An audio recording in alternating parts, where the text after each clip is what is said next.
Collector గారి ఆదేశానుసారం సమాచార పౌర సంబంధాల శాఖ వారి ఆధ్వర్యంలో మా తెలంగాణ సాంస్కృతిక సారథి కళా బృందం ఈరోజు ప్రతి వాడన, ప్రతి పల్లెన, ప్రతి తండన ప్రజల్ని చైతన్యపరుస్తూ మరి ఈ నెల స్థానిక సంస్థల ఎన్నికలు ఉన్నాయి కాబట్టి దయచేసి ఎవరికి ఇష్టమైన వ్యక్తిని మరి రాజ్యాంగం మనకు కల్పించినటువంటి ఓటు హక్కును తప్పకుండా ఓటు ఉన్నవారు తప్పకుండా ఓటు వేయాలి.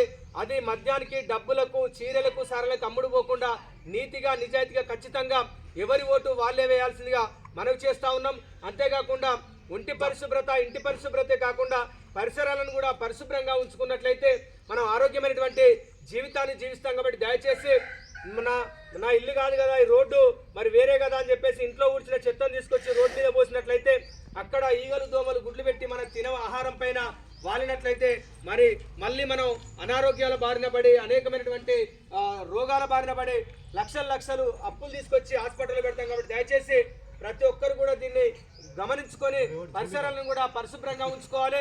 అదేవిధంగా స్థానిక సంస్థలల్లో మరి ఎలాంటి డబ్బుకు మద్యానికి అమ్ముడుపోకుండా నేను ఓటు వస్తే ఏమొస్తుంది కదా అని చెప్పేసి అంటే ఇంట్లో కూర్చున్నట్లయితే నీ ఓటే 5 సంవత్సరాల పాటు పరిపాలిస్తుంది, అభివృద్ధిని చేస్తుంది. కాబట్టి మీకు ఏ వ్యక్తి నచ్చకపోతే చక్కగా వెళ్ళి నోటాకైనా గుద్ద ఓటు వేయండి, కానీ మరి ఓటు వేయకుండా మాత్రం దయచేసి ఇళ్లలో ఉండొద్దని తెలియజేస్తూ స్వచ్ఛత కొరకు ప్రణాళిక, ఊరు వాడలు మారాలిక, స్వచ్ఛత కొరకు ప్రణాళిక, ఊరు వాడలు మారాలిక, పల్లెలు పచ్చగా మెరువంగా ఇక చెత్త చెదార